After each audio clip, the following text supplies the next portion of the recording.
Creativity is an addiction, but we need that addiction to come forward during these times of challenge and change. People just don't want to go to work. People don't want to use their creativity. I get it. You found that open space where people weren't brutalizing your creative arts and your creative way of thinking. But you got to go back. This is your chance to be a leader. We got to get you back into the workplace. We got to get you back into the educational system. We got to get you back. Sitting around and locking yourself down is not the answer. Unplug, because we will always say yes to creativity. Totally uncut, because we all make mistakes. Turn it into a tool. This is Arroe Unplugged. It just feels so freaky weird being here inside the studio. I've had 3 days away inside this beautiful RV in a forest that was just so giving. There were the headlines right there about Hurricane Ida, and we thought, okay, we're here in the southeast. They're saying that we're going to get some of the spin-off clouds and stuff like that. Oh, should we go home early? No. And it's not that we're brave explorers. It's just that we felt like, no, we're safe. We whatever we go through is what we'll have to go through sometime in the future. So why run away from the presence of now? Have you ever lived your life like that? Where it's like, I know this is going to be challenging, and I know there's probably an easier way to get around it. But no. Let's move toward the chariots. And we may not get a victory, but we've got a lesson that we've learned. Wow. One of those lessons is that it just feels very odd coming back to a world of total expectation. 3 days away inside an RV allowed us to just be us. Nothing more, just us. Didn't have to be funny, didn't have to do any interviews, didn't have to do anything. It was just us. In an age of so much tension, there needs to be more attention put on you just being you. Not the breaking down of your mind, body, and soul, just you being you. Mastering the art of survival during a time of stop, repair, stop again, replace, stop again, give up, we just stop. Just be you. When and how often should this be applied? Just be you. Well, once back in society, every one of us become a product of other people's stress and expectation. And if not met, then just bend us in ways that are going to break us and will probably cause leakage. But as my wife reminded me yesterday, being us still needs to be kept busy. The mind has to keep growing. The heart needs to be challenged. Being us is amazingly fun, but it's not an open door to stop, only to be blown away. As odd as it feels to come back to a world of total expectation, is as ready as I am to push open every door of inner discovery. Hey, it's Arroe.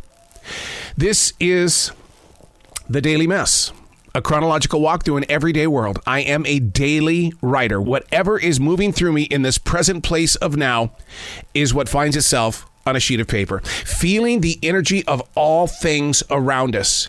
And then you step back and you realize that there are things here that we can learn from, that we can grow from. We can head toward that chariot. And even though we may lose in that battle, like I said, you've got a lesson that you've just learned from. This is The Daily Mess. I had a tough time last night locating my dog Jazzy's leash.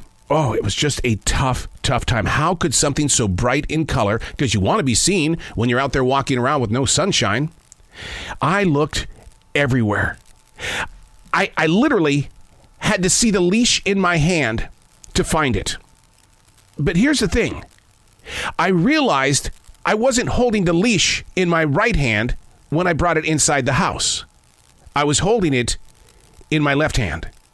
And once I realized that it was in my left hand, that changed every bit of the way that I was thinking. Locating the leash within seconds. When I decided, you know what?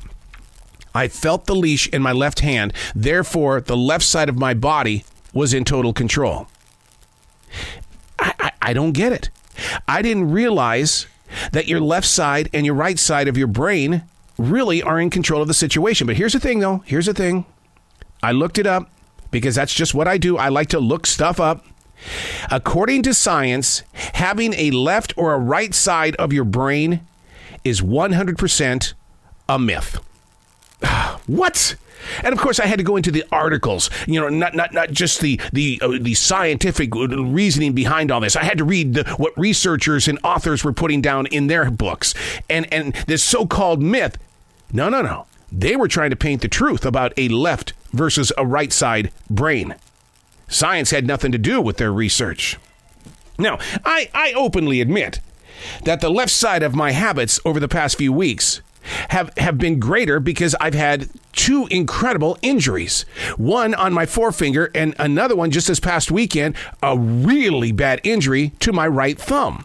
So I've had to, for a couple of weeks, I've had to rely on my left side to be the leader. So walking into this house with the leash in my left hand had become my new normal, my new natural. And so therefore, I'm in stopping to think, where did the left side of my mind put that leash? Within seconds, I found it. And you know what this is going to do? This is going to change every bit of the way that I think. Like, for instance, sitting inside this studio right now, the left side is still very much in control of my body, even though my thumb is much better. It was a brutal cut. Brutal cut. And my finger brutally injured. So therefore, my right side has not been really there for me. But my left hand has. So I sit here and I look at this studio. Everything that I do in this studio is on the left side of me. There's my water. There's my coffee. I read from my left side. My phone is on the left side. My microphone to turn it up, the pots and everything like that on the board, left side. What's on the right side? A sheet of paper where I take notes. That's it. Just a sheet of paper. Why? I'm not left-handed. Am I left-brained? Not according to science. It's a myth. I'm Arroe, and that's the Daily Mess.